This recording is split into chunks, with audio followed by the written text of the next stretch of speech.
All right. Well, Kufar Akbar, everybody, welcome to another edition of the Crescent discussion group. This is a weekly live stream show dedicated to rightly dividing the truth between Christianity and Islam. I am your host, the Thekafir, Eric Thekafir, coming to you live from the cabinet steps of the Kafir Cave in Dar al-Harb, Kafiristan. We're here every Monday, except for last Monday. We weren't here last Monday, but about every Monday. We're here at 5 p.m. Central Standard Time, 6 p.m. Eastern Standard Time. Can somebody do me a favor and pin the StreamYard link into the YouTube chat? I've got it. Thank you, sir. If you want to come up on the stream, just simply click on that link and we will bring you. I can't pin it, but I can put it to your. Yeah. You can't pin it? No, I think only you can. Only the owner can pin something, I think. Okay, well, let me give that a shot. I first need to go over to YouTube. And when I go over to YouTube, I have this nasty habit of not muting myself, and then we get this reverb. Yep, the doubles. Hot mess going. Let me see here. My video. Oh, come on. This is not fair. It's just simply not fair. I just... Rand can do it? I think I got it now. There we go. All right. And where did it go? There you are. There we are. Let's see. Pin message. Bada bing. Thank you. There we go. Got it. All right. So if you want to come up on the live stream, go ahead and click on that StreamYard link and you can come on up. And okay, now I'm seeing myself here. I don't like doing that. There. Okay, good. All right, so thank you for coming, everybody. Everybody coming into the chat, thank you for coming. It's good to see you. I'm sorry I was out last week. I had baseball duty. I had to go play. You don't want to watch me play baseball. I went and watched baseball.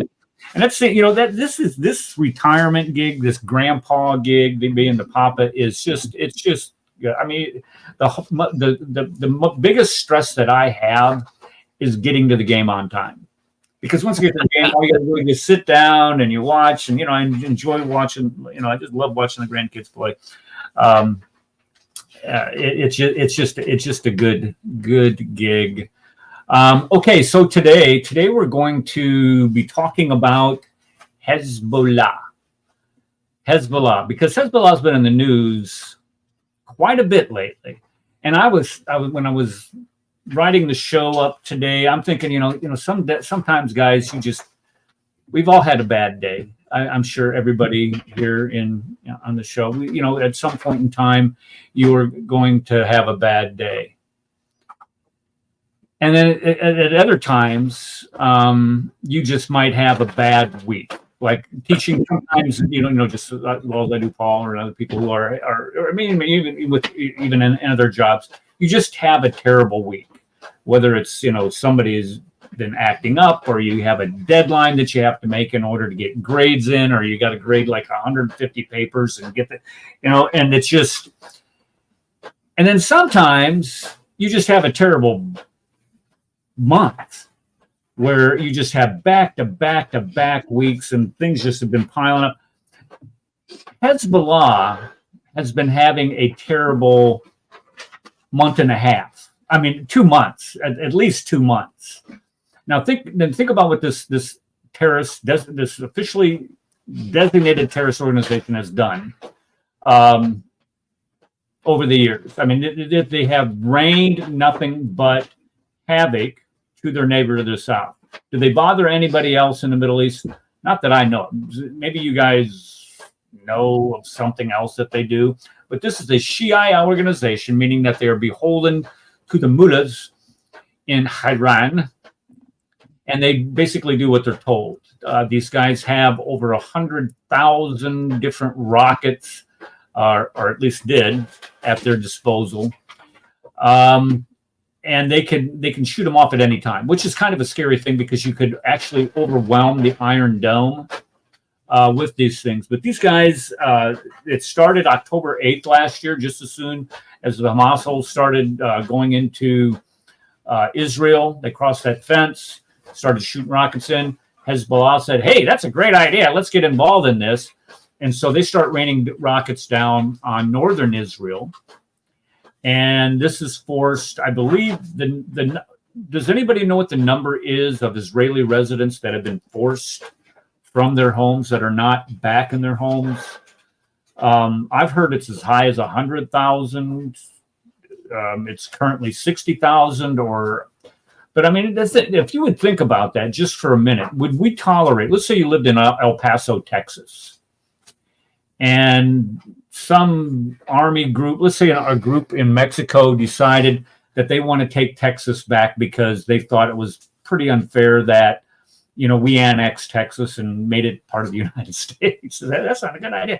And they want it back. And so in order to get it back, they decide to start waging some type of jihad of some sort on the United States to get it back. And they start raining down, let's say, a dozen missiles on El Paso. Do you think we would just allow that to happen? Of course not. How about 100? They start shooting 100 missiles into El Paso. Would we tolerate that? No.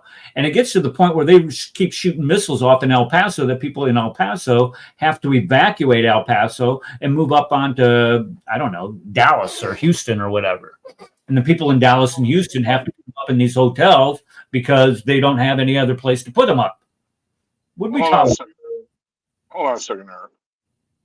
Under the Harris-Biden administration or the Harris-A. Walz administration, I wouldn't be so sure if we would retaliate if Mexico started firing missiles across our border.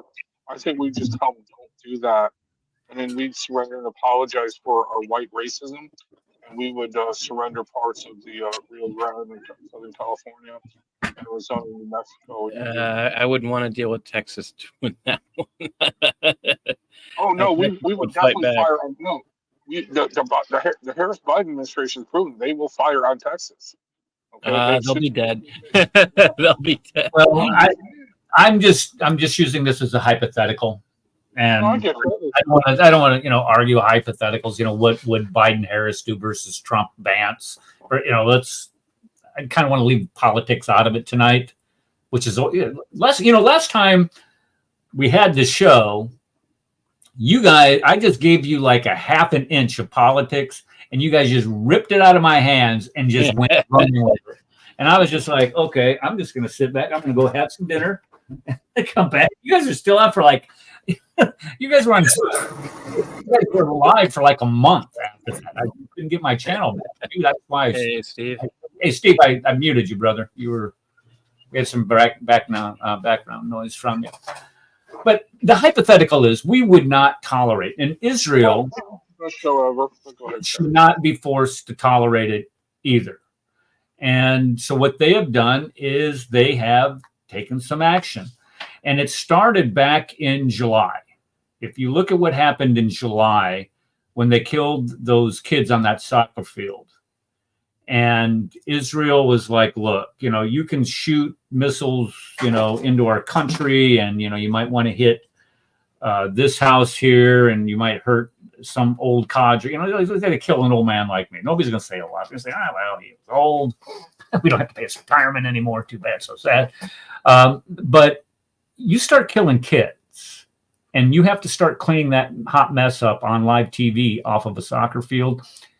Yeah, that's gonna get people's gander up, and people are gonna come after you. And Israel did that first guy. Who was the guy? What was the name of the guy they killed the first? Fuad Shukr. Am I pronouncing that right? Fuad Shukr, I think it is. Fuad. Steve. Okay, they killed this guy. Now keep in mind, this guy that they killed, we had been looking for this guy for 40 years. 40 years. Why 40 years, you might ask? Well, let me tell you. This guy was one of the primary movers and shakers of our Marine barracks bombing in 1983. And I remember that. I remember that event very vividly because at that time in 1983, I was in basic training at Fort McClellan, Alabama.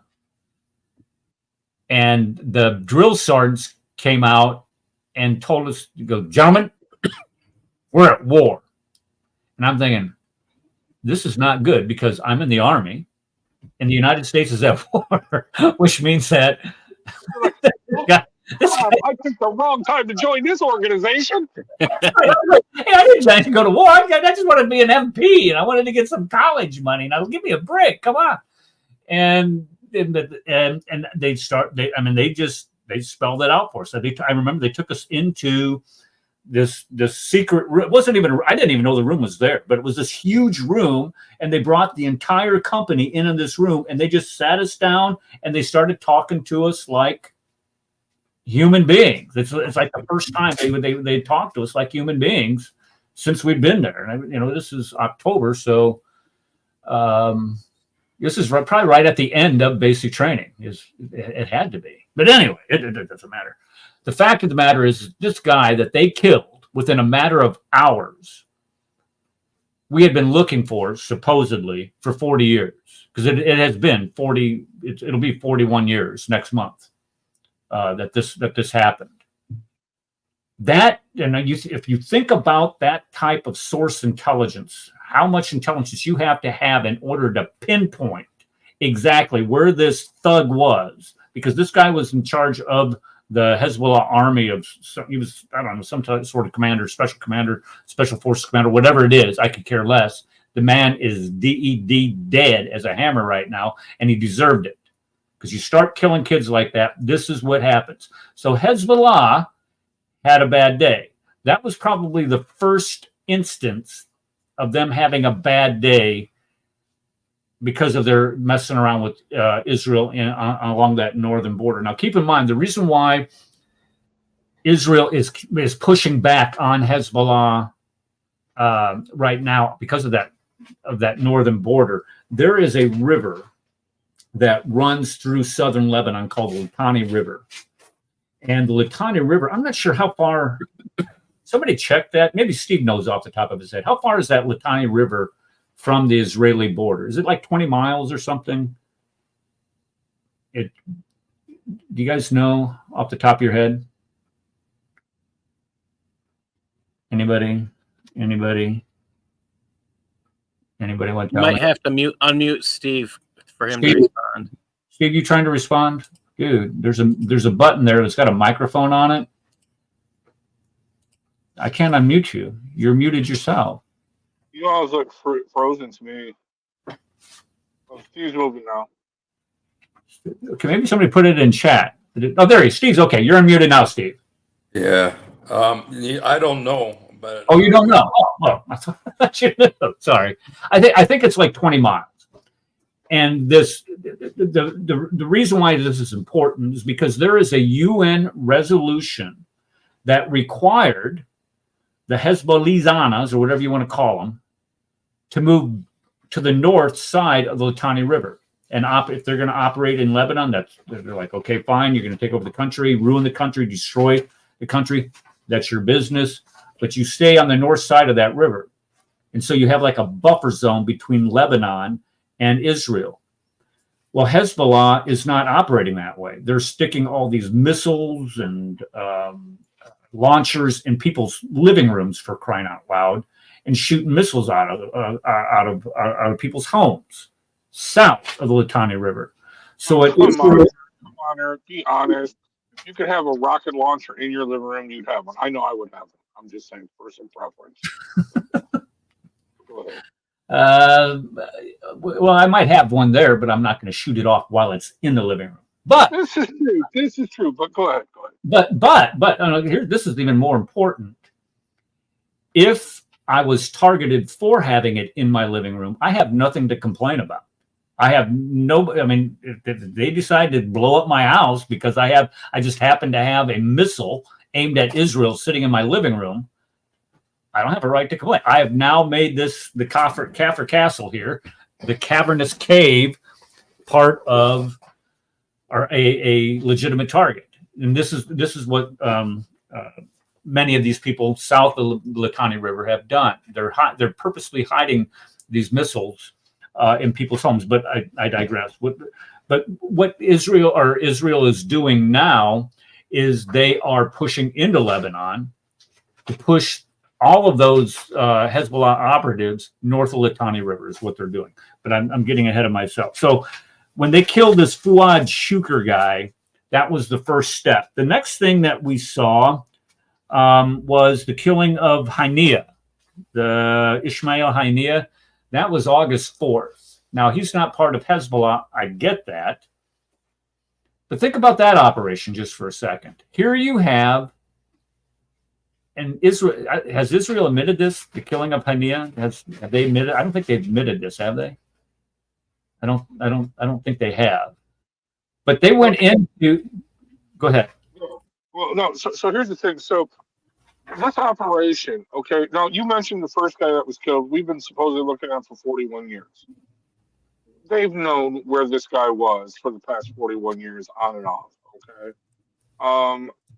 It just wasn't. I mean, they got so. In other words, you develop your intelligence organization, and this is the thing that got us in trouble with 9/11.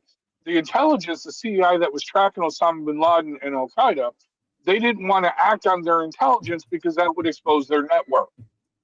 Okay, they were waiting for something else where they could react, and then because their network is going to be totally destroyed because they're going to expose it if they attack Al Qaeda and get rid of all the leadership and everything like that, then it's going to be exposed.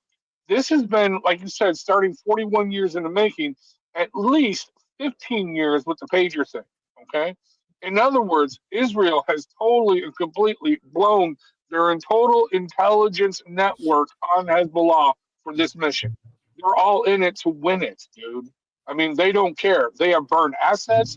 They burn people on the ground. I mean, I'm sure they probably got some of them out. But I would seriously hate to be the procurement agent for Hamas's electronic equipment right now.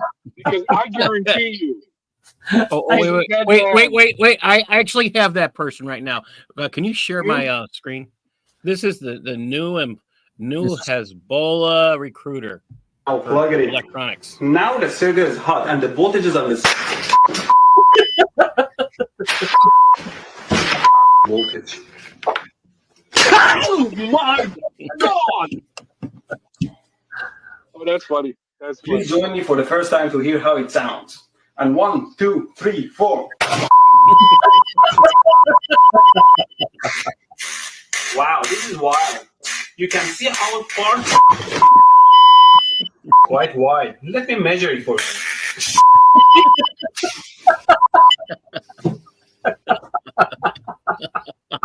All right, there's worse. Yeah, that's the new guy for Hezbollah. I mean, if you would think about the morale of these Hezbollah soldiers. By the way, about this now, thing that kills me. All of this stuff that I'm sharing today is by Arabs. Arabs have made this?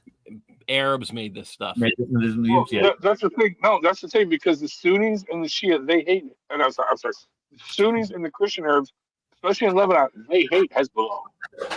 They despise Hezbollah. Okay? So they are perfectly happy with what they're doing there.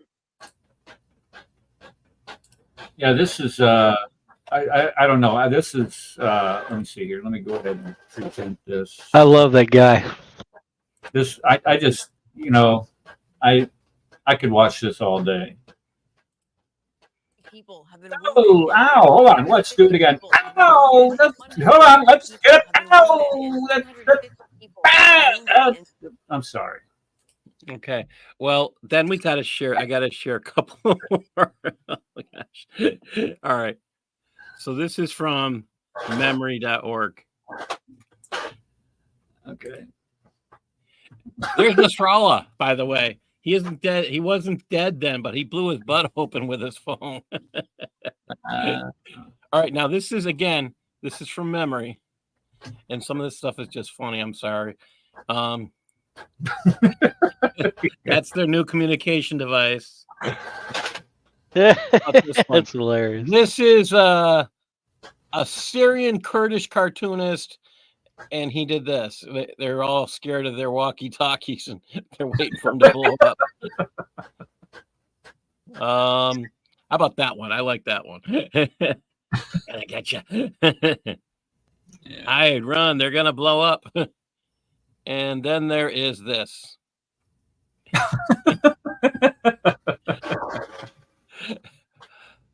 Oh, the best one's down here. Oh wait, this is their new Hezbollah march. It's the crippled army. I couldn't get that one when I was looking for it, but this one takes the cake. Now Osama read it out. It's just the same as what it says here. The number you are trying to reach exploded a few minutes ago. Please do not try to call again. Back, right? He had a hard time reading it without laughing. I would choose the cow. I would choose the cow. Yeah, do not go with Hezbollah. Here we go. Here's another one. And these are all by Arabs. Allah?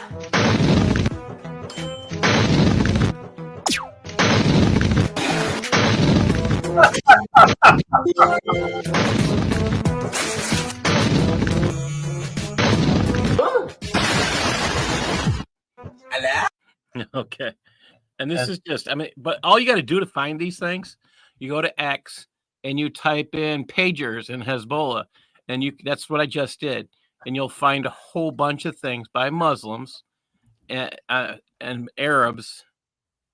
I haven't figured out what that was. It says Hezbollah members crawling towards Mausoleum of Hussein, the grandson of Muhammad, in Karbala, Iraq. No wonder Israel was able to humiliate and trick them into buying those pagers so easily.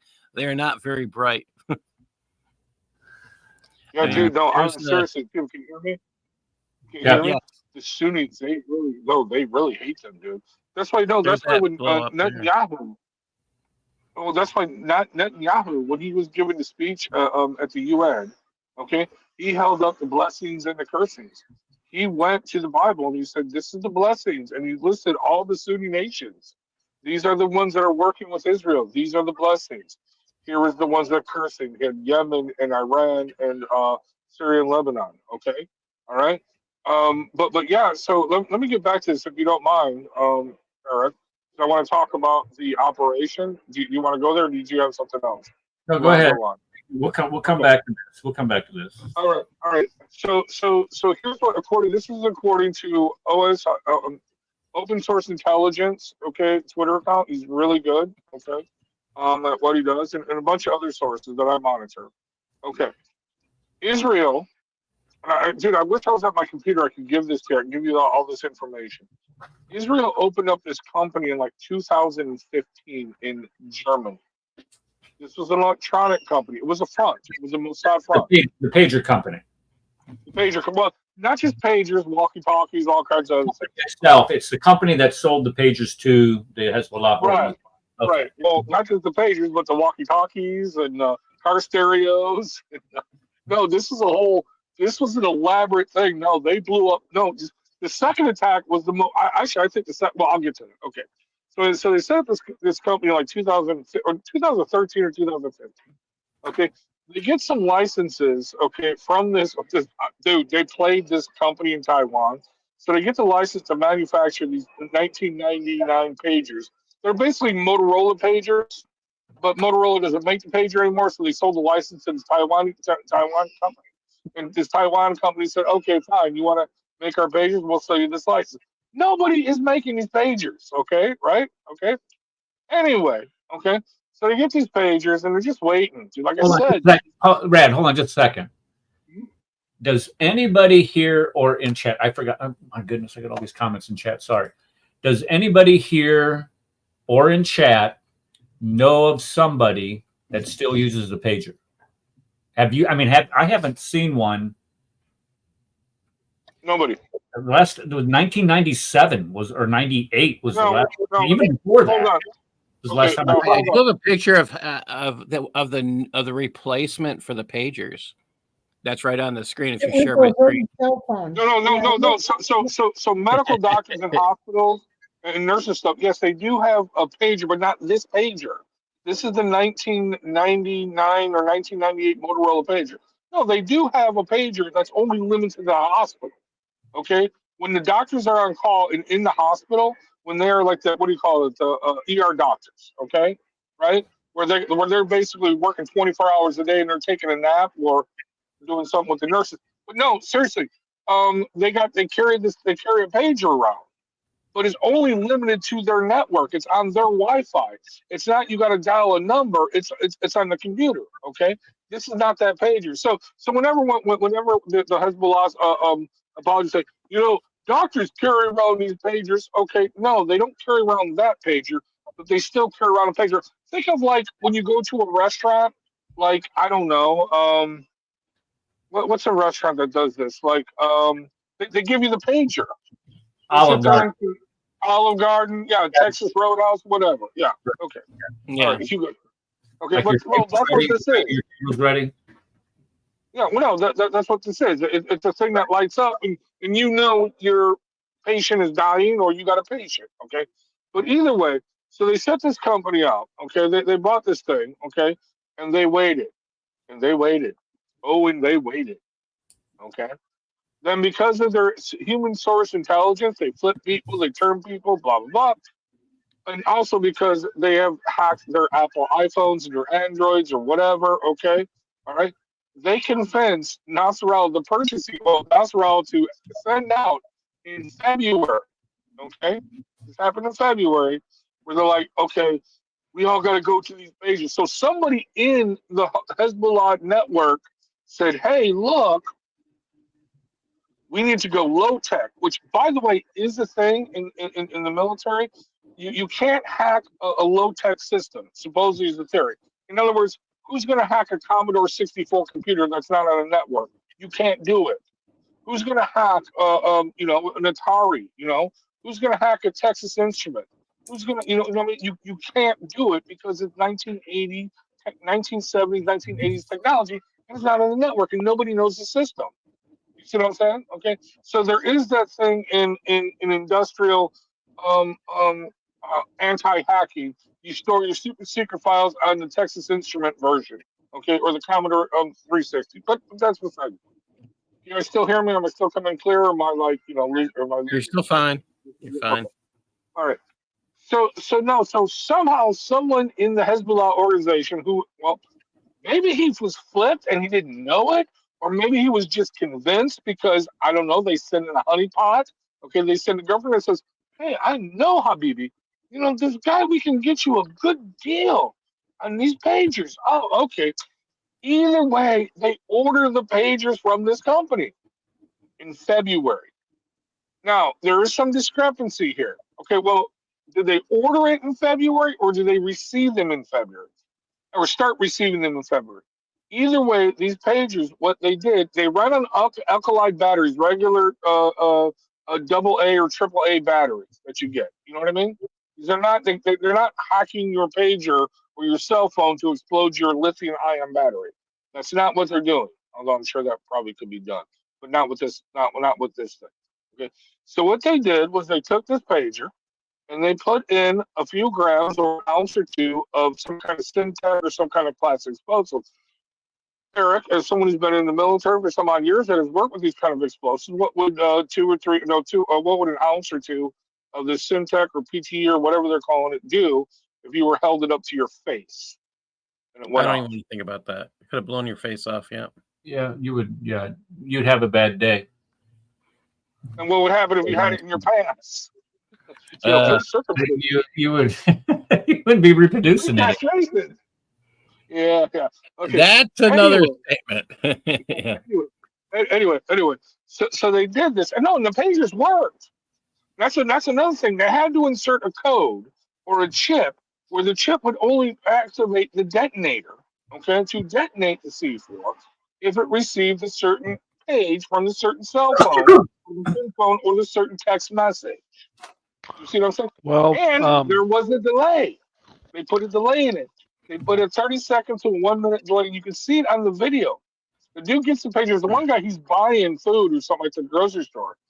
And he gets the page and he puts the pager out. And he sets it on because he's got the page. And then he pulls it up and he looks at it. Boom. But all you have to do is just give suburbs and other. All you have to do is just give the explosives an electrical charge, and that's enough to set it off. So right, but the thing anything is, from battery would do it if they if they actually put the circuit in the explosive, it would set it off. Well, no. So that's the thing. Either way, they had to have the circuit. They had to have the electronics that actually just waited for the specific signal or the specific page. Okay, and it had a delay. It had a 30-second to a minute delay. As you can see in that video, the dude actually sets the pager down on the counter and then picks it up and boom, shakalaka. Okay, but either way, so they had that all in there. So they distributed these pagers, but it wasn't just pagers. It was the walkie-talkies. It was car stereos. It was GPS devices. I'm not intentionally laughing. It's just that these guys decided that they would get away with damaging someone that is, people that are considered God's chosen. And I don't want to say God had the last laugh with them, because I'm sure there's more to come. But it was a choice. So, Eric, if you could put up the new Hezbollah communication. Oh, okay. I will, Paul. Let me just, because, when I like to look at what people are doing in the background on events, because, everybody always focuses on like this right here. What are you going to focus on? You're going to focus on this guy, because this guy is the one that goes down. You look at, just boom, down he goes. But look what people are doing around him. Okay. Well, that's not the one, though. When you back it up, okay, this guy is bagging him some stuff. This lady's got a little kid with her, and watch what this guy does. This guy right here. Watch. Boom. He runs. Now one of them, this guy's like, oh my goodness, look at I'm sorry. What is that? A piece of you laying on the ground right there? But there's another guy here. Look at this guy right here. He puts his fingers in his ears like it's gonna. Let me do this again. Boom. Okay, look at. He puts his fingers in his ears. He's like, oh no. He runs away. Mom, she's like, okay, you okay, honey? They all run away from this guy. Nobody is helping him. Nobody stops to help this poor guy. And he's to be fair, Eric, if I was standing next to him, laying there on the ground next to him, he's like, "Oh my gosh!" Well, and hold on, Eric. But we're not. The reason why I personally find humor in this. You don't ever find humor in people suffering. But every single one of these guys, every single last one of them, was either a mid-level or high-level commander in a terrorist organization dedicated to destroying and murdering Jews. And to see this happen to them, to see them getting the comeuppance that they have lived their entire lives or dreamed of doing to Jews their entire lives. Yeah. Well, Eric, hold on a minute. We just got. What happened, Paul? I don't know. I didn't do nothing. Anyway, well, continuing on with this, Eric. Well, he dropped out. He'll be back. So, Eric, I'm clicking now. Yeah, this is why we don't jam microchips into our brains. Just saying. No, he just blew up. Eric, just to be fair, if I'm standing in the grocery store and somebody blows up next to me, I'm not sticking around, dude. I'm like, yeah, dude, somebody wanted you got, and they're gonna come back and get you. I don't know. I'm just saying. I don't know. But no, to continue on with laughing at people suffering misery, I agree with you in content and point. But this is basically a football to the groin, dude. Everybody laughs at the football to the groin. Okay, like, football to the groin is classic. Okay, movie where he pulls the football and this guy's right in his groin. Like, what movie was that? Football to the groin. The Longest Yard. That's what it was. Okay. Anyway, Paul, welcome back. Welcome back, Paul. We lost you. You're going to play something. What happened? All right, Paul. I noticed that Andrew Martin said apparently Israel has invaded Lebanon. Right. And if you go and check your news, that actually has happened today. They were readying for possible ground invasion. I'm seeing pictures. Israel has conducted raids in Lebanon, but a lot of this stuff that's more than 5 hours. As of 40 minutes ago, they were actually. I have a picture from New York Times. It looks like they did something. Well, Austin, that account I told you about, open source intelligence. I forgot the rest of it. You can search that OIS and that. So, but it's anyway. If you search them and find them on Twitter, they actually announced that Israel started the invasion at 3 p.m. our time. Okay. Yeah. So it's ongoing right now as we speak.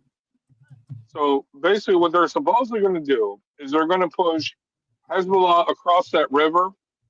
And they're going to be like, no, you don't set your stuff up. The Lebanese army is actually withdrawn. Okay, so Lebanese army is out of it. So basically, this is an eradication of Hezbollah. This is, let us say it, a genocide, an extermination of Hezbollah. They ain't playing around. They're getting them all. And, and well, like I said, they've blown their total. They've actually they've blown their total intelligence organization, their total intelligence network over this. They had on Hezbollah. I think what happened is that they executed 3 or 4 Israeli prisoners that they had, and that's why they're going after them again. I mean, full force. Did you guys read that? Eric, you put the picture up I just put up. Yeah, go ahead. It says breaking: Israel has started invading Lebanon. The time here was 3:24 p.m. when this was posted. Our time? Yeah, Eastern time. Eastern time. So yeah. Eric, yes. How do I know that's true that they blew their total intelligence network? Because look at the level, the extensity of this, dude. They pulled on all the stuff. They pulled on all the stuff that they exposed. Okay, since 2015, a 10-year operation? You know what I mean? Okay, they've exposed all. I mean, and they're hitting everyone. They know exactly where everyone is. Oh, by the way, here's the funny thing. Do you guys know the story of how they got the Nasrallah guy? Okay, Bibi, Netanyahu comes to America. There's a picture of him. He's in the hotel room. He's all on the secure stuff. And they're like, we know where he's at. Oh, by the way, it wasn't just Nasrallah. It was the remaining senior level of Hezbollah. Right. Iranians are coming to me. That, but go ahead. Yeah, coming to me on what to do about this. Because they have no. Honestly, they have no structure anymore. They've been totally exposed and totally blown. They do not know who is who, what is what. Okay. Now, I'm not saying that Israel blew it in a bad way. I am saying Israel just totally boom. It's out there. We have you exposed. We know everything about you. We know your protocols. We know your backup protocols. We know everything about you. You can't escape us. It's done. Okay. Now then, so they're at this meeting, and everybody for in Mossad or the other organization, like, we have him. We know he's there. And Bibi or Netanyahu, whatever you want to call him, sends in the F-15, and they dropped over 85,000 tons of high explosives. Right. Okay. That was they knew. That's what their intelligence was telling us. They knew that they had the entire leadership of Hezbollah, and what they were doing is they were gathered to watch. This is what I heard on the news, is that they were gathering together to hear that, to watch Netanyahu give that speech at the UN, and Netanyahu was supposedly going to provide the concessions to the Hamas holds for a ceasefire during the speech. That was the G2, or that was the intel that they had received, and this is why they were all excited to get together to listen to Netanyahu make this announcement. And that, as a matter of fact, the information that Netanyahu was going to provide that news that they were going to accept a ceasefire was evidently leaked by our State Department. So our State Department evidently got played by Netanyahu, which would be poetic. That's awesome. Yeah, that's That's awesome. that was what was reported. I don't know if it's true or not, but that's what was reported. And if that is true, that's like sticking it right in the face of Biden. That screw you. You ain't gonna help us. You ain't gonna protect us. No problem, buddy. We got this. Yeah, they let Kamala know, didn't they? Well, that's what they're saying. Israel is no longer sharing any intelligence with the USA. Oh, Would you? and by the way, yeah, I wouldn't. USA said we're not sharing any intelligence with Mossad. I'm thinking, dude, you don't have any intelligence except for Mossad. So you know what? Whatever, Biden, you blew it. Well, in all fairness, we do have some pretty significant intelligence gathering ability, and whether that is not it's not just electronic, satellite, and all of that nonsense. I'm sure we do have assets on the ground in Lebanon. I mean, we would be stupid, but then again, look who's in charge. But anyway. Yeah, exactly right. But we do. But the thing about I actually hope we don't. Or I hope they got pulled out, because if we do, with Mossad and Israel doing this, they've blown everything. You know what I mean? Okay.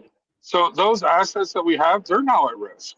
Oh, and by the way, here's another thing. By the way, in case you didn't know this, okay, United States government has said, are all American citizens get out of Israel, or get out of Lebanon as soon as possible. Take commercial flights. All commercial flights out of Lebanon have been canceled. The price to get out of Lebanon right now, okay, well, actually, this is like 2 or 3 days ago. The price to get this is from Ilhan Omar and Rashid Tlaib's Twitter account.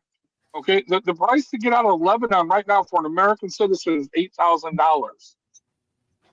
You know what the response? This is from Rashid Tlaib or Ilhan Omar when she actually, her constituents are saying, I want to leave.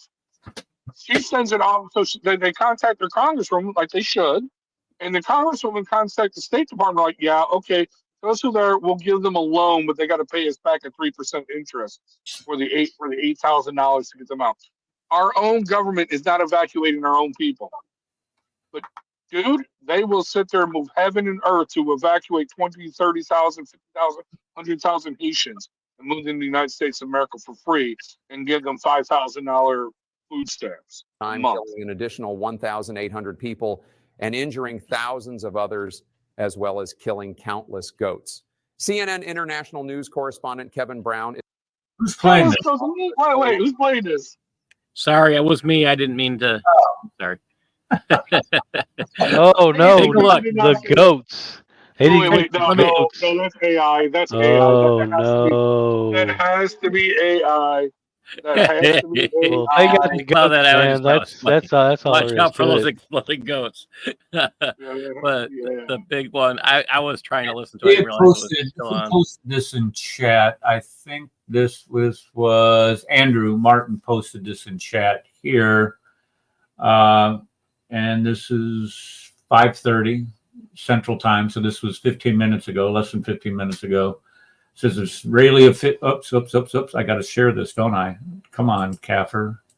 Get your act together. There we go. It says make it bigger, of course, so we can read this together. Israeli officials notified the U.S. that it planned to begin ground incursion into Lebanon. That would be limited in scope and scale and duration. Two U.S. officials tell NBC that the operation appears to have begun. So we're going to do it, but it's already begun. I like that. I like that. What's that now? You can't. They say we're going to do it, but it's already begun because right, they can't trust the U.S. An hour later. Somebody prior to, especially. I don't. It's sad where you have to have a level of distrust now between the United States and Israel, as far as what type of operations or what type of intelligence that you're going to release to one another. It's the level of mistrust is the public mistrust anyway is pretty palpable. I don't know if they have things going on behind the scenes or what might be going on with that, but the public distrust between the United States and Israel is pretty sizable. Okay, let's see here. I was talking about Hania in Iran. And just to kind of, we haven't even gotten to Nasrallah yet, guys. I mean, as far as I'm concerned, when you look at what has happened in the past 60 days, what Israel has managed to do in the last 60 days. And Rad, you said that Israel has burned all of their intelligence assets on the ground. No, I'm saying they've, well, okay, they're all in. I'm not saying burned, okay? That's maybe the wrong word. I'm saying they're all in, okay, with the intelligence network. In other words, the intelligence network that they developed over the past 20, 30 years at Hezbollah, okay, is now come to fruition. That's a better term. Come to fruition, okay? But by coming to fruition, think about it, when fruit falls off a tree and you eat it, in other words, you're eating the fruit now. It's now gone. That fruit is no longer there. So in other words, what's ever left over, they're going to have to reestablish and rebuild. Okay. When you say reestablish, rebuild, okay. Let's just assume that this was it a Hungarian company that sold them the pagers? Am I right on that? It was a German company. Let's just assume, we're going to safely assume that Hezbollah will no longer be making any purchases from this German company. Let's stating the obvious here. Do you think for a second? They got a great return policy. They got a great replacement policy. Oh, okay. You know what? There's a on X. I'm going through some of these things that are actually up there. One is one says Hezbollah just released a statement claiming that all the pagers it bought from the Israeli shell company came with warranties. It asked Israel to respect the terms of the warranty. Give you a refund. But the point I'm trying to make is that I don't believe for a second that this is the only. No, what I'm saying is this. The only angle that they've worked on this. Okay. The idea, last time, you mentioned it last time, the idea of selling these jokers pagers and then blowing these pagers up. Oh, that's the beauty of the thing. The operation paid for itself. Hezbollah paid for its own destruction. Well, it's absolute genius. But I believe that they have other things going on. But what that alone did is that, number one, it destroyed their communications ability, the ability to communicate electronically. I mean, and if you think of how we communicate today, I mean, it's all electronics, even if it is just a simple landline. They have no confidence in their ability to do that now. And that's the key. When you remove the confidence of a combat commander to effectively communicate orders to their subordinates, you've destroyed that army, because that army is mission incapable. Or non-capable. You cannot operate unless you got to do three things: shoot, move, communicate. If you cannot do one of those three things, you are non-mission capable. And if you cannot communicate, which these people are no longer capable of doing, they are out of the game. And until they figure out how to communicate and develop the confidence to communicate, this is the important part, develop the confidence to communicate effectively with their subordinate commanders, subordinate soldiers, or whatever, that army is toast. It is complete toast. Even if you think of all those missiles, I mean, this is when they destroyed those missiles. What was it? How many weeks ago was it that they destroyed all those missiles? Like at 5 o'clock in the morning, they had gotten word. The intelligence agency had gotten word that Hezbollah, in response to the death of Hania, was going to shoot thousands of missiles into Israel as a response. Israel got word that this was going to happen, scrambled their air force, and destroyed not the missiles themselves. That's the important thing that they destroyed was the missile launchers. Because you can have a missile sitting in your living room, but unless you have the ability to launch that missile, it does you no good. They destroyed the missile, almost the entirety of the Hezbollah missile launchers within 10 minutes. And that right there would completely destroy the confidence of anybody belonging to Hezbollah. And then you add that in with the pager incident, the walkie-talkie incident. Car stereos, TVs. Yeah, last time we were on the show, I said that these guys are afraid to even plug in a flipping toaster today. See, this is what Eric. Paul showed. Eric, multi-million dollar business. We sell directly to Hezbollah. Carrier pigeons. It might work. They would probably think that the pigeon was Jewish.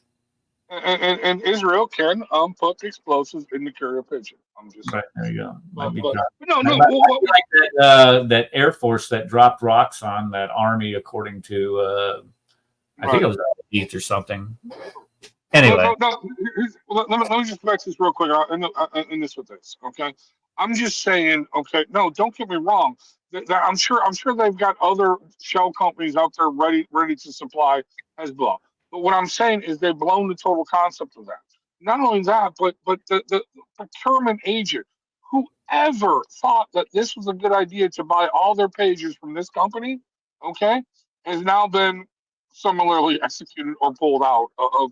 Well, hopefully, if he was a known agent, okay, in other words, he was doing this out on his own free will. Hopefully, Israel got him out before this because he's a dead man. If he was an unknown, like in other words, he just got convinced by his palmar, by his sex slave, by his whatever, okay, that this was a great company. Well, then he deserves it because he's stupid. But no, here's the thing: Hezbollah, if they do survive this, which I hope they don't, they will just, in their procurement of Western technology, or kufar technology, they will just diversify. They'll buy from various sources, and they will open up those devices, and they will have to see for the explosives. That's what they will do.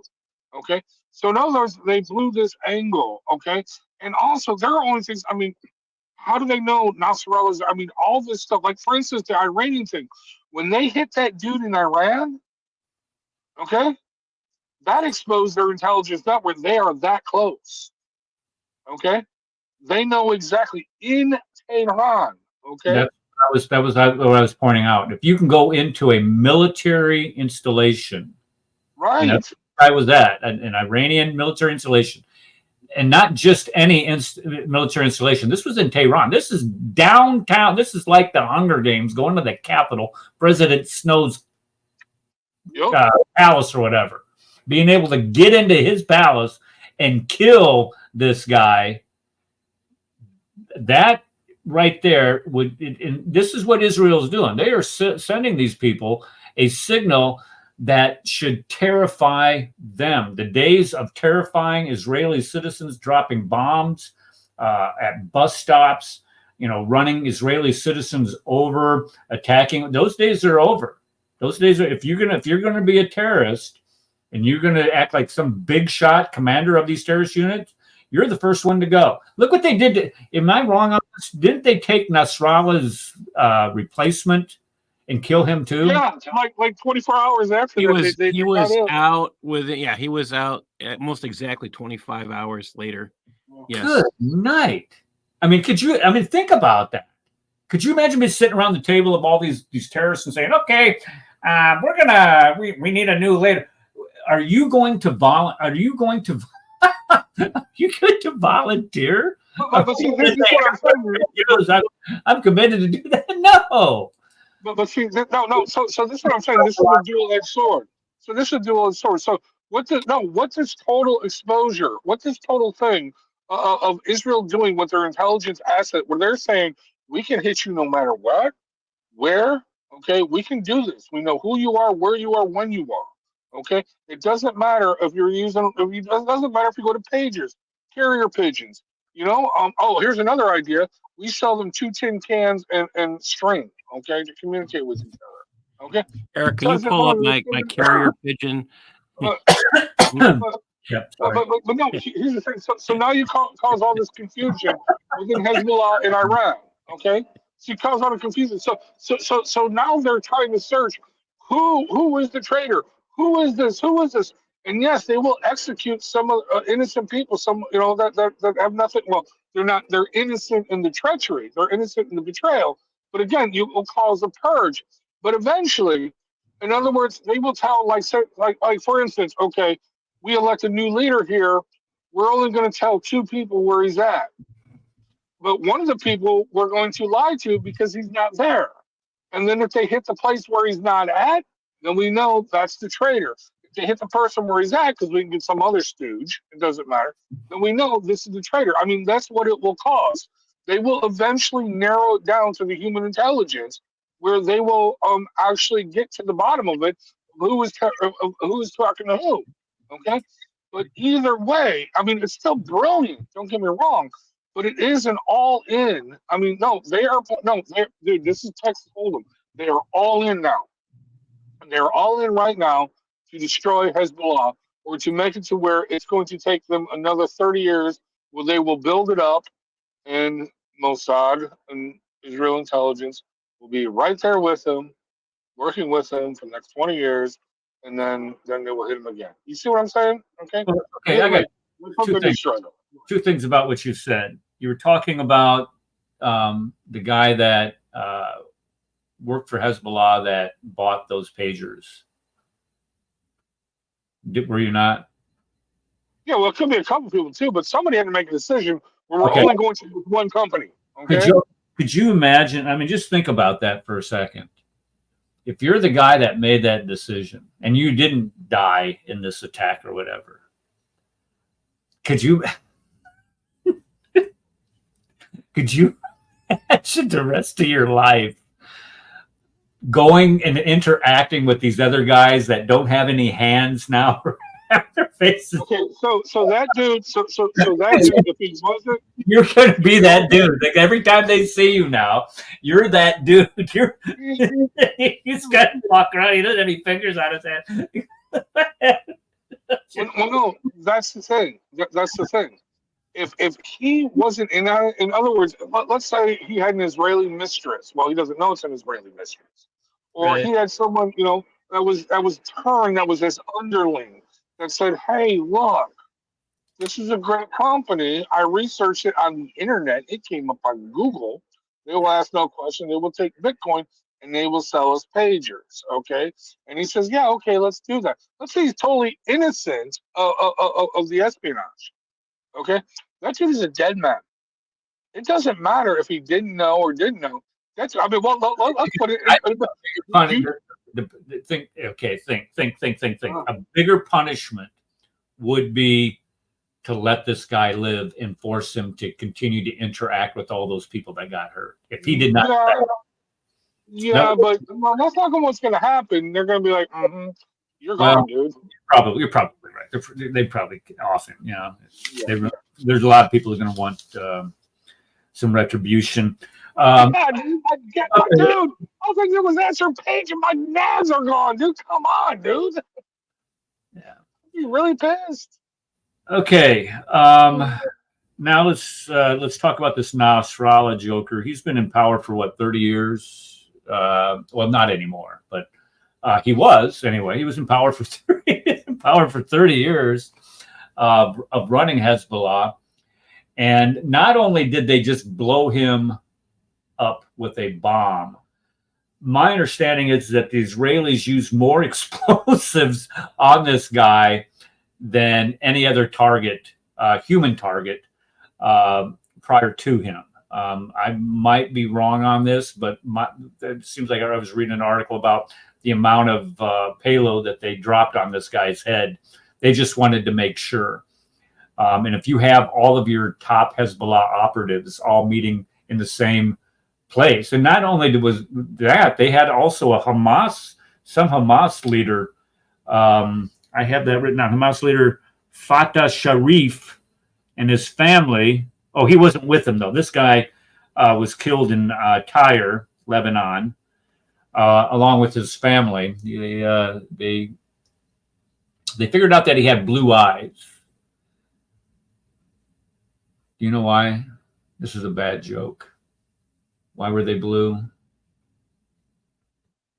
Anybody? All right. Well, one blew that way, one blew the other way. Anyway, that's a stupid joke. Oh no, he didn't. No, that was bad. It really was bad. I swear. I gotta say, let me jump in. Fata, by the way, just happens to mean eat it in Greek. So, eat me. Okay. But there's another thing that happened today is the Houthis. We can't forget the Houthis, our little people who run around in boats down there in the Red Sea. They attacked Israel with a ballistic missile, was it?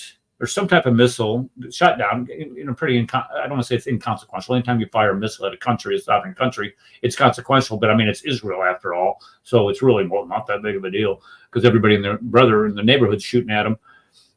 Israel hit a target in Yemen. And this is what's going to send a message that is further away than Tehran is from Israel. Israel hit a target in Yemen that is further away from Israel than what Tehran is from Israel. Just to let those mullahs in Tehran know, as Bibi said in his speech, Netanyahu said in his speech, there is no place in the Arab world that the long arm of Israel cannot reach out and touch you. And now he's providing proof of it. So when we start looking at the totality of what Israel is doing, this is causing a lot of fear. And this is exactly what these terrorists and these terrorist organizations understand is fear. They have spent their lifetimes trying to develop methodologies in order to instill fear in the general public to what? Bring about political change, religious change, things of this nature. Now they themselves are giving a lethal dose of fear to the point that the Iranian president or the Ayatollah has now been moved underground. That right there sends a signal, is a signal that what the Israelis are doing is working, and you are not going to see any type of substantial response from the Iranians anytime soon, or at least we shouldn't. And if we do, what are they going to do? I mean, it might just be just like last time where they launched 300 missiles, rockets, drones, or whatever they were at the Israelis, and every single one or exception of one or two, are shot down. It's this is truly a demonstration of what happens when you spend your entire life hating another group of people, spending your entire fortunes. I mean, think of the billions of dollars that Iran has invested into these groups like Hamas, like Hezbollah, like the Houthis, to sow discord, not only within their own countries, but also stoke the flames of hatred towards the Jews, and to ignore their own personal sufferings that are going along with it. Think about what would have happened if they would have used that money, those billions of dollars, if not trillions of dollars, and invested it in educating their people, infrastructure within their own countries for the betterment of their people. Think of the happiness that could exist in countries like Iran, Iraq, Syria, Lebanon, Yemen. Think of what would happen instead of spending the all of those petrodollars that have been pouring into the coffers of these ayatollahs in the last 3.5 years, because of the Bite Me administration not enforcing the sanctions that we have on Iran. Think of what would be different if they would use them for something other than their hatred. And then think about how deep that hatred has to be in order to completely ignore the suffering. People are starving, literally starving in Yemen. Muslim children. We have a video of that, dude. We have a video of what Gaza can be. Gaza can be, if you go to our brand, right? We have a video. of what? Come visit beautiful Gaza. Is that it? Yep, that's it. Come visit beautiful Gaza. With its stunning beaches and charming boardwalks, you can stay in one of our 5-star hotels and get a taste of the best in Middle Eastern food. Embrace the vibrant nightlife of the city and experience a culture rich in tradition that this is what Gaza could have been like without Hamas.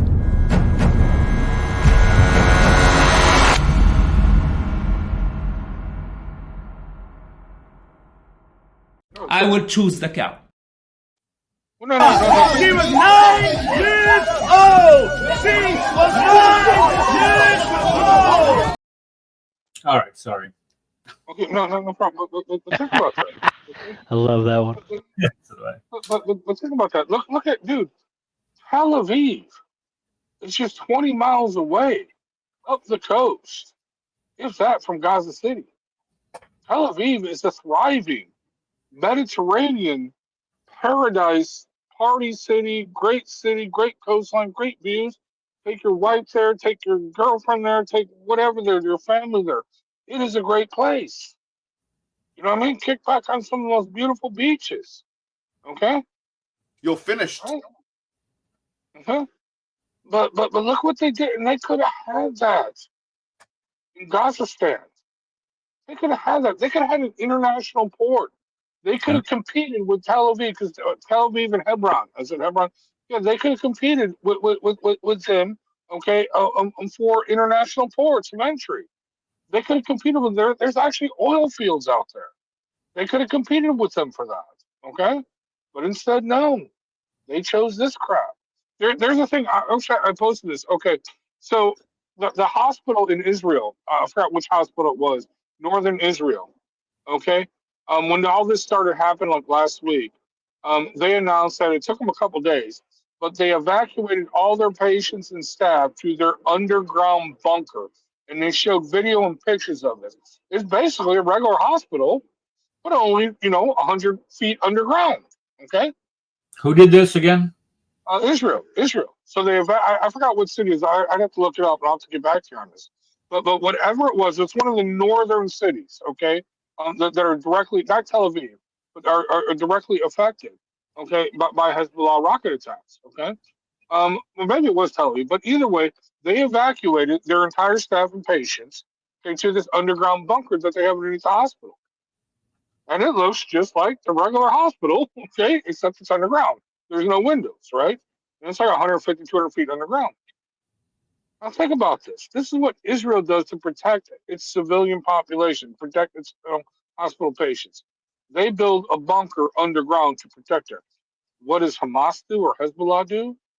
They build a tunnel underneath the hospital to protect them and fire rockets and launch attacks from underneath the hospital. Do you see the difference, people? Well, we all see the difference. But, I mean, I'm sorry, we are not the same, people. We are not the same.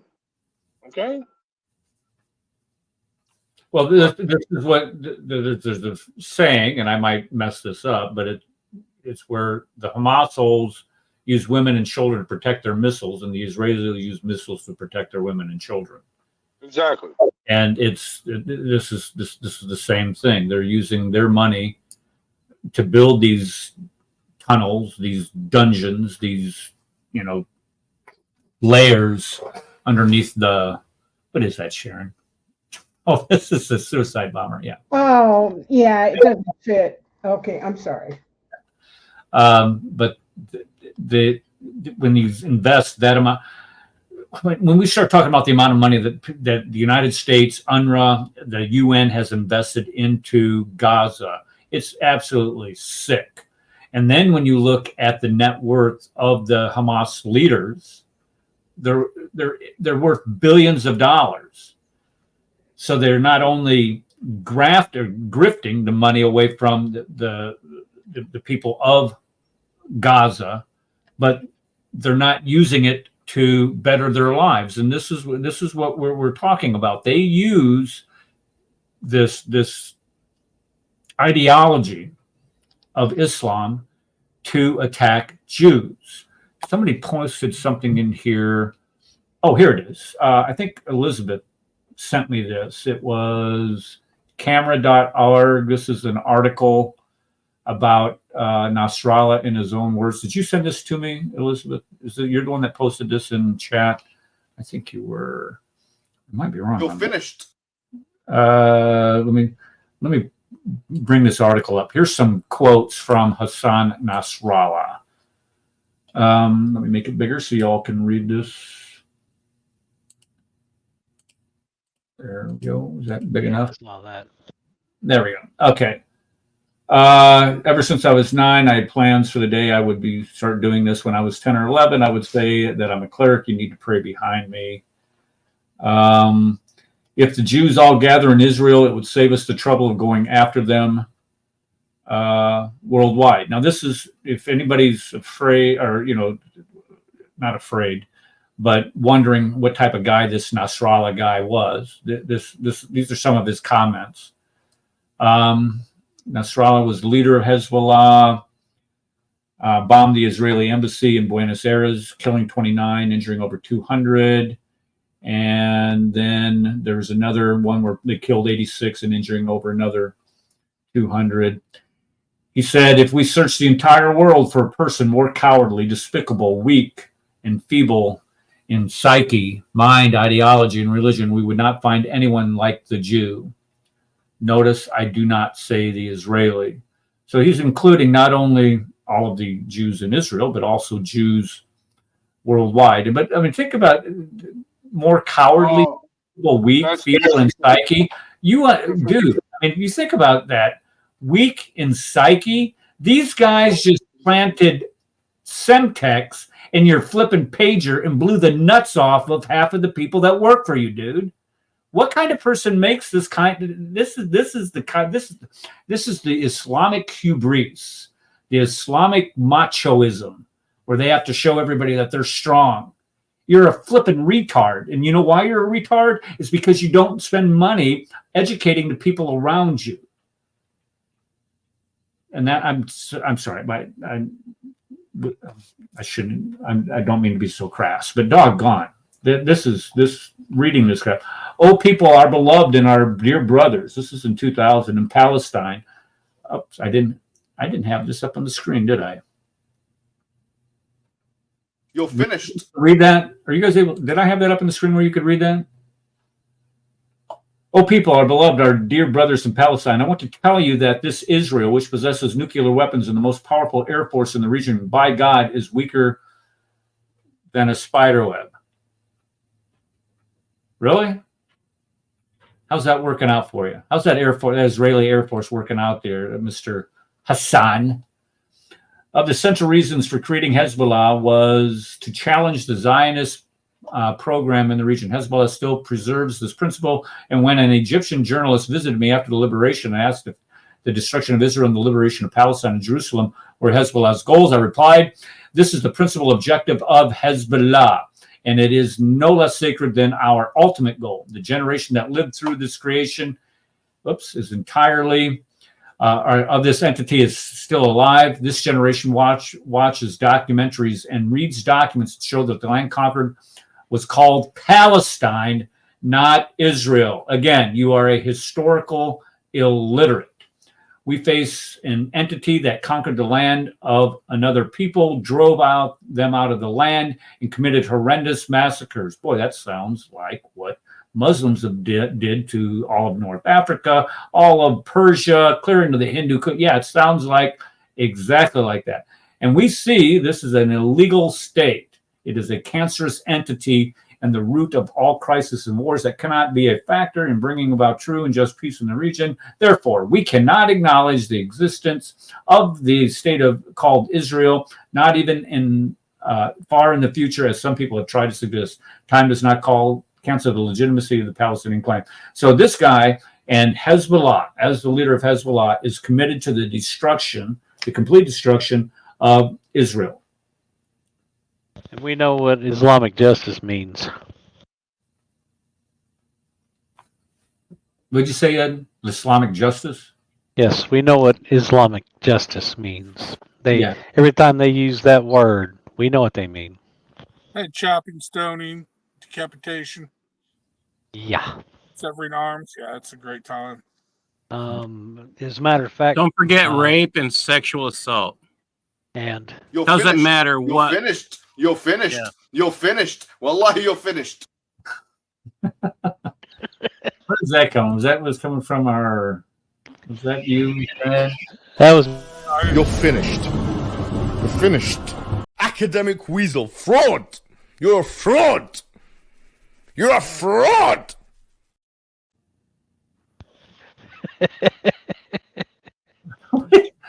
What Talk do you about do? fraud. He knows nothing. Boy. Oh, what we're going to do about this? Rad, what was this thing again? What thing? I can get the full video if you want. Yeah, get the full. That's what I was going to ask you, Paul. Get the full video. That's the. Okay, I'll be right back. All right. Okay, we're going to be winding down here, folks. Who's talking? What is that? What was that? I'm always talking. You won't No, hear me. go ahead. I'm talking. But no, yeah, no. I thought it had sound, so it doesn't work out too well without sound. Doesn't I have it with sound. I don't know. I think it's a good meme. Yeah, I mean, it's all right. Well, no. Wait it's till not. It's not as good as I would choose the cow. It's nowhere near as good as that one. Yeah, Paul's got to play it with the sound. I'm just Okay, where are you, Paul? I don't see it. You got to share your screen. I gotta find it and put it back up. I had it a few minutes ago. Okay. This article here that Victoria posted in chat. Victoria, are you the one? Is she still here? Elizabeth Victoria. This article that I had brought up here is from let me see if I can get this up on the screen. No, I can't. I have it full screen. Let me do this. No, that doesn't do it. Oh, maybe I got it too big here. Sorry. No, it's still not. Why can't we see the URL? All right, I'm going to post the URL once again into chat. And if you want to go and read that, it is very, very informative. Okay, Paul, here we go. If it's psychiatrists or people who actually read body language, they could tell you that it's out of control. Marwa, so sorry to interrupt. We do now have official confirmation from the Hezbollah group of the death of Hassan Nasrallah. What's your response, please? I'm so sorry. Let's end the interview there. We were talking to Marwa Osman, journalist and TV show host. Clearly, the issue here was they were interviewing somebody they knew was part of Hezbollah. They knew was in love with killing Jews. And they were expecting something better. And others. Jews and others. Yeah. Now, Paul, real quick, okay. Do you have the other one where the woman goes off and talks about sacrificing her children to bring back Nasrallah? Now, Let me see if I can find that. Yeah. So that might one be on the same stream. Yeah. So that one was funny, because just dude, they believe this man is a god. The other woman, who actually says that even though they know he's dead, they say no, he's not dead. He is an immortal. This is Shia doctrine. They really believe it. Okay. This is Shia doctrine. They believe in this hidden 12th Imam. So some of them actually believe that this Nasrallah is the hidden 12th Imam. Do you know about the 12th Imam? Yeah, that's laughable. But yeah, I've heard the doctrine. Laughable.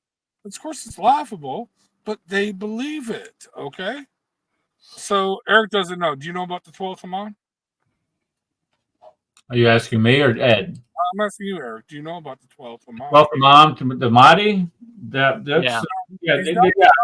This is, and you actually have 12ers and 5ers and 10ers, whatever they are. Yeah, and he's supposed to crawl out a well in somewhere in Iran. No. The 12th Imam, okay, is not the Mahdi. The 12th Imam will welcome in the Mahdi. The 12th Imam is some dude that was killed in, I think let's say the 9th or 10th century. He has a name. He has an actual name, okay, who was killed, but he is in oscillation. Actually, they invented a word for it. They call it oscillation or occultation, okay, where he is in a semi-state of being alive nor not alive. He's like in Schrodinger's box. He is the cat in Schrodinger's box. Okay, you put the cat in the box.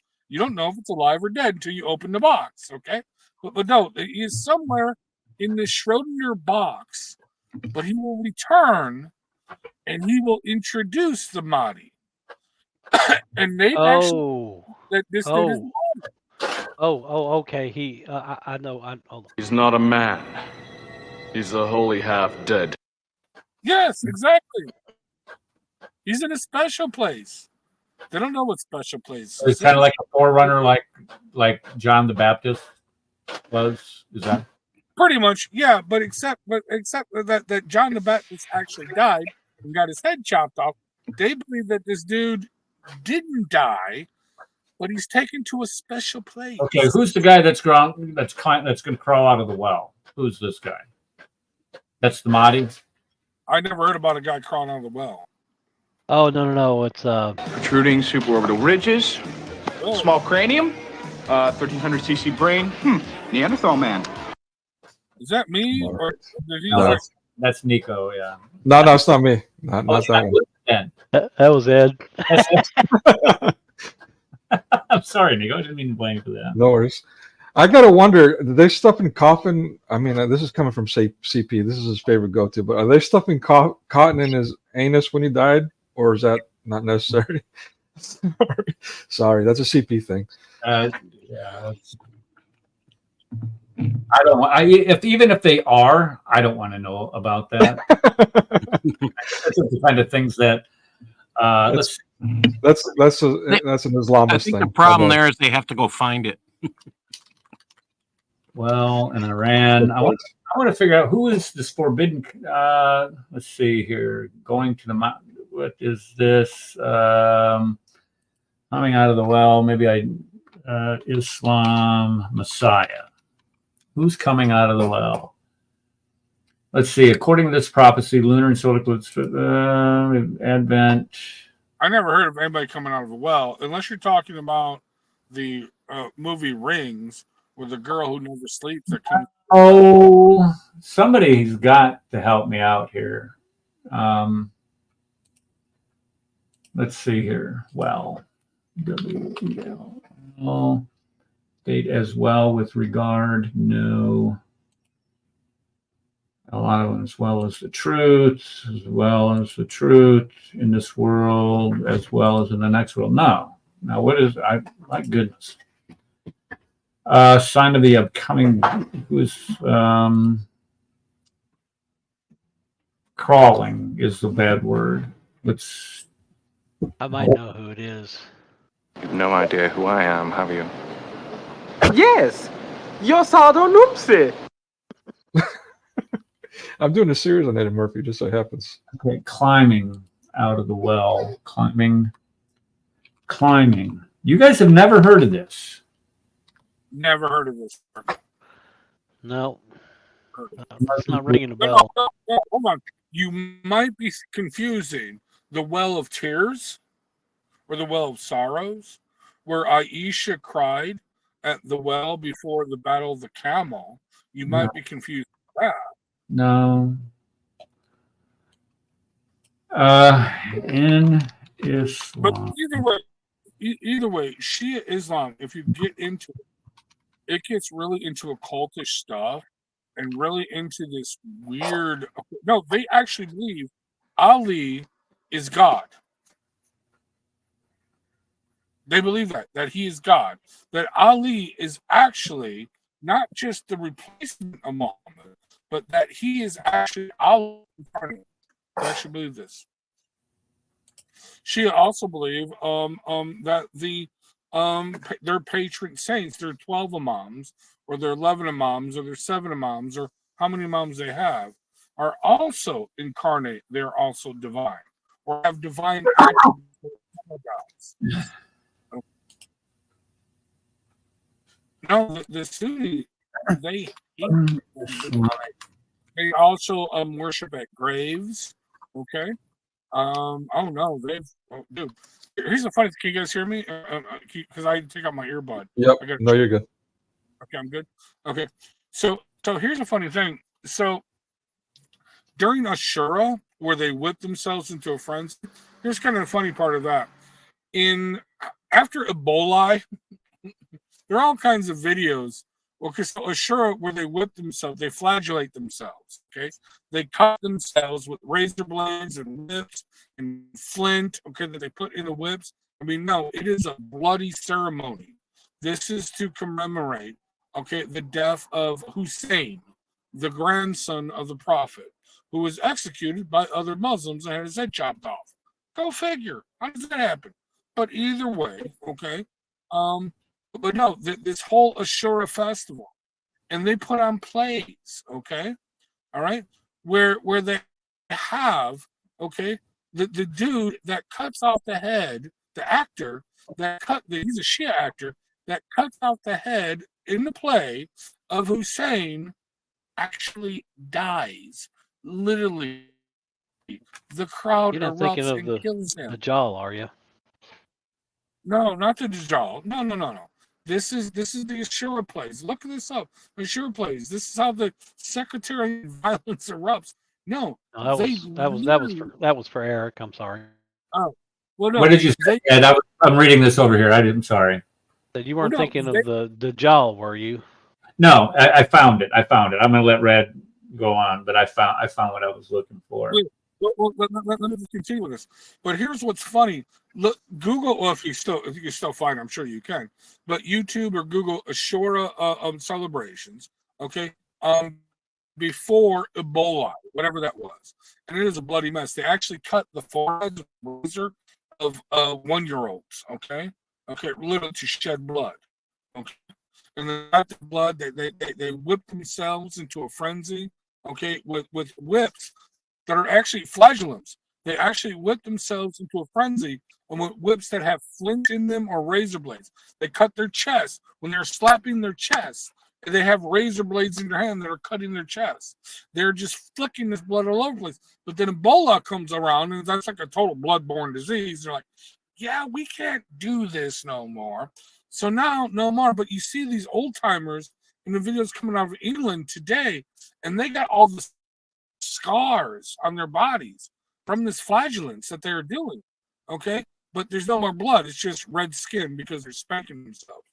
But either way, this is what these Shia believe, dude. And they are totally hated and despised by the Sunni. Period. Hey, Okay, Brad? video of that I can share if you want. Brad? Hey, is it the Al-Mahdi that's supposed to come back? Because it says that he's supposed to lead the forces shortly before Judgment Day. Well, no, so that's the thing. No. So in Shia Islam, okay, it's the 12th Imam who actually introduces the Mahdi, okay? But the 12th Imam is actually divine, a divine character, okay? That introduces this Mahdi who is also quasi-divine, a demigod, if you will, okay? All right? Okay? In Sunnism, that's not the case. There's no 12th Imam who introduced the Mahdi. As a matter of fact, honestly, there are cases, you can look this up, where actually in modern cases, especially in Palestine or in Gaza, where some nutcase comes up and says, I am the Mahdi, and the Hamas or Hezbollah guy shoots him in the leg and says, literally shoots him in the leg and says, well, if you were the Mahdi, I could not shoot you in the leg. I mean, that is the test. Do you see what I'm saying? I mean, the Mahdi cannot be killed. The Mahdi cannot be harmed. So that is the ultimate test. Because there are plenty of people that come up and say, I'm the Mahdi. Well, they get beat up. They get shot. They get killed. Okay? They get stabbed. Okay? You cannot be the Mahdi because the Mahdi cannot be killed or harmed. And then somehow they have Jesus Christ coming in who's going to, after the Mahdi will introduce Jesus Christ, and Jesus Christ will judge the world. Break the cross, kill the pigs. Yeah. But then Muhammad will come up and introduce the Quran, and the Quran will judge mankind. You know what I mean? They honestly have no eschatology. No, they have, dude. It is just totally bizarre, dude. Seriously, if you get into a study on Islam, Sunni or Shia eschatology, you will be like, my brain hurts. This is worse than. All right, I have an answer for what I was talking about earlier, and then we're gonna cut it for the night. Okay, so it dealt with the 12th Imam, Brad. It dealt with the Mahdi. This is according to the Shia belief. The 12th Imam, Muhammad al-Mahdi, went into that word that you use, occultation, in the 9th century, and is believed to be in a hidden state of existence.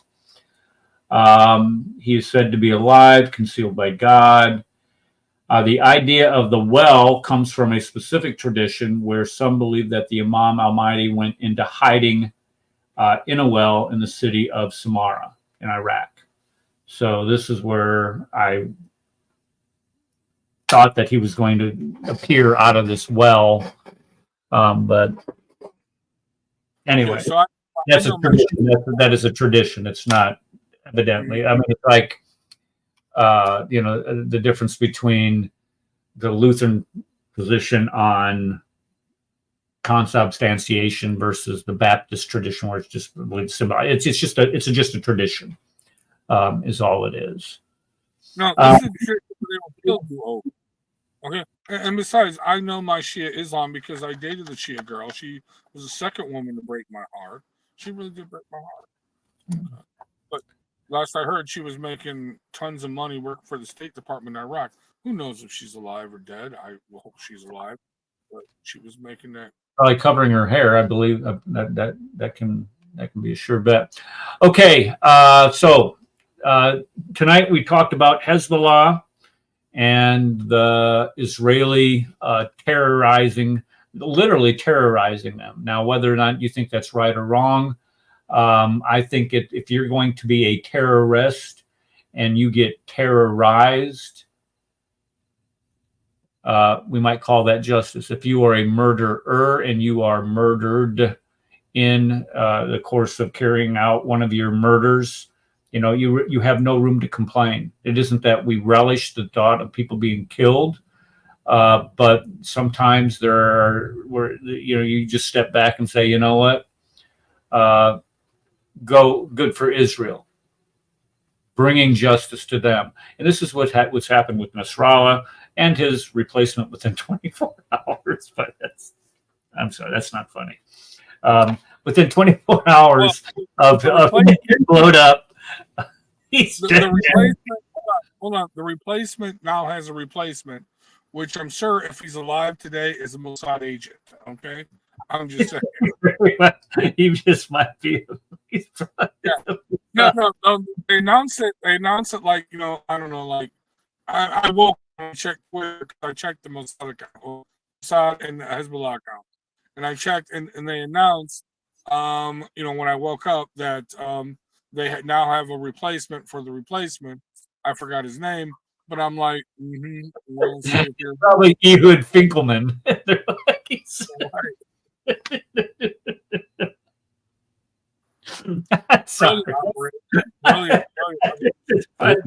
Mohammed Bordstein. Somebody named Goldstein's in charge of it now. No, Eric, this is what I'm saying. This is not just one operation, intelligence operation. This is multiple operations that they're wrapping up. That they're saying, boom, we've exposed you. We've got you. And now there is going to be a purge within Hezbollah where if they survive, they're going to clean house and they're going to kill people who, may be involved. I don't see how you come.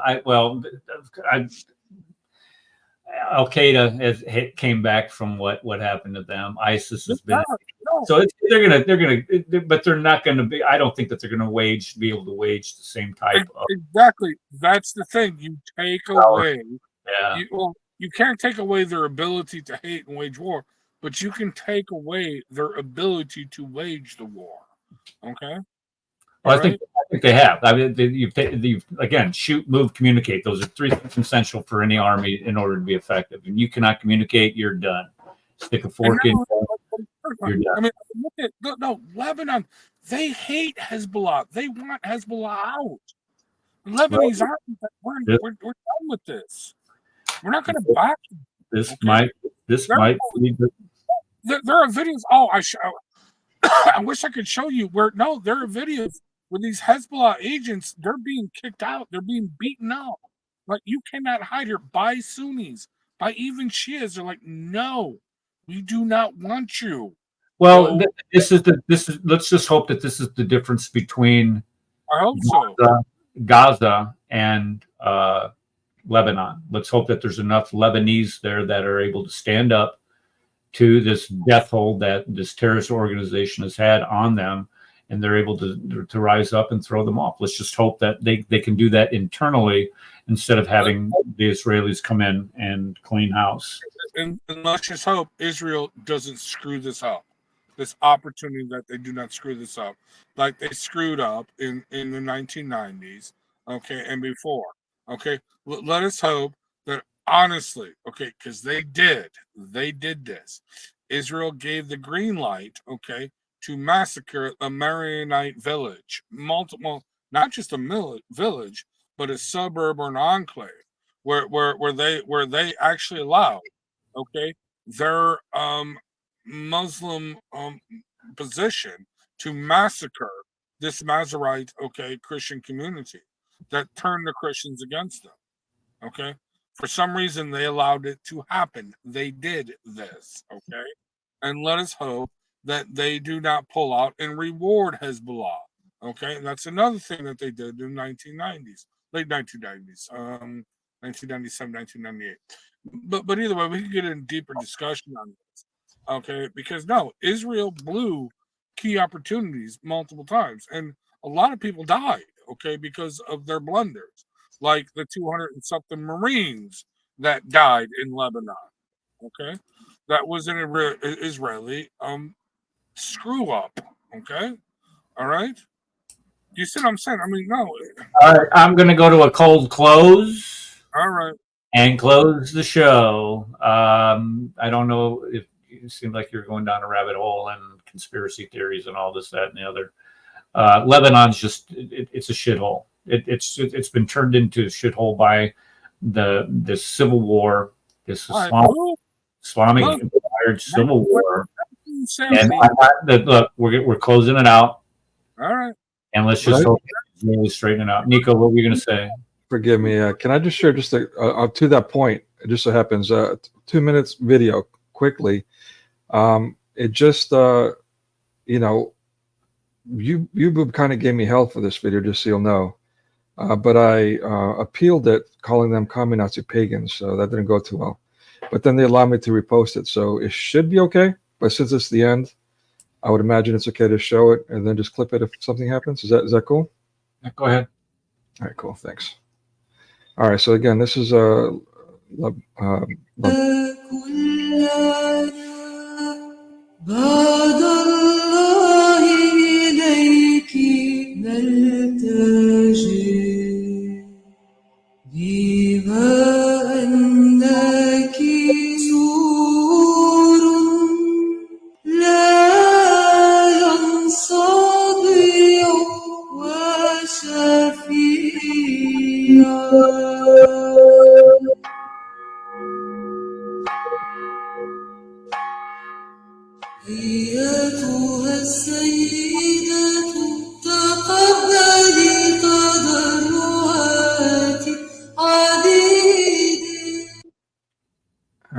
this You was can call me naive, but I felt it was unbelievable. I felt it's a message from God saying, I will be by you, I will be by your side, we will rise up. My name is Father Yuir Nassif.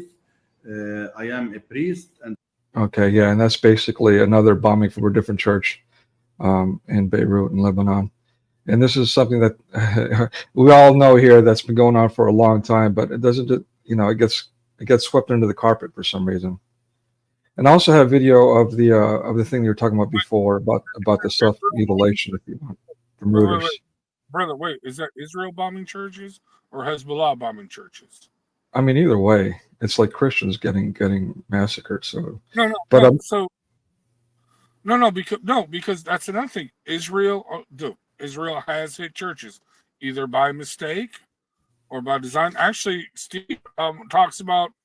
I remember multiple streams ago back last year, where because he's involved in that community, where an old woman just lost it in Gaza, in a church because they were hunkered down for so long, and she just wanted to go out for a walk, and she got killed by a sniper. Well, they wounded her leg, and I told Steve, I'm like, dude, I am not happy with this. He's like, no, brother, she's with the Lord. I'm like, no, brother, they hit this woman, maimed her, and nobody used her as bait. Yeah, okay. I mean, I have a best friend who's completely disappeared, who's Palestinian Christian. I have a best friend who's Palestinian Christian. He's completely disappeared. I mean, after October 7th, he communicated with me twice, him and his daughter, but they both disappeared. So, I mean, it's a personal topic to me, and I feel Steve's pain too. I mean, it's tragic. I'm not excusing Israel for sure. Believe me, if you see any of my work, you know where I stand on that. But yeah, I mean, it kills me that there's just so much.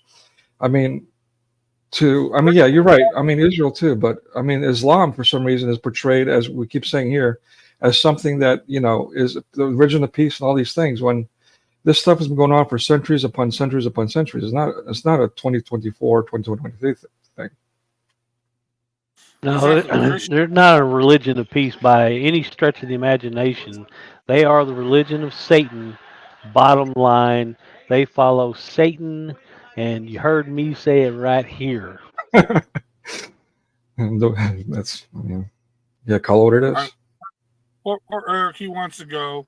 Well, no, let me ask you this, Eric. Okay, I can't do it now, but maybe in the coming future, we do. Okay, you do your show, and then I take over when you got to go do your stuff because you got to do your thing. Is that not Islamophobia at its finest? After dark. Is that not Islamophobia at its finest? This devil, Robert Wales. This devil. No, you're breaking up. I do have video of the self-flagellation from Reuters. If you want to show that, I want to cut the show. I wanted to cut the show. All right. Ago. So thanks for all that you do. Yeah. All right. Eric, did you hear me? I did hear you. Well, Eric, yeah. Hold on. Can you hear me? Talk about it offline. We'll talk about it offline. Think about it. All right, brother. Play the close.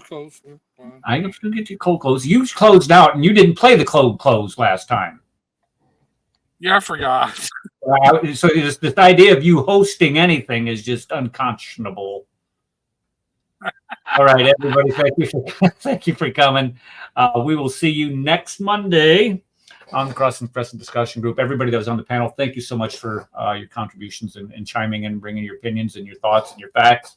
And people in the chat, also, you are cherished. We'll see you all next week. Advanced student and specialist, that the standard narrative has holes. That's what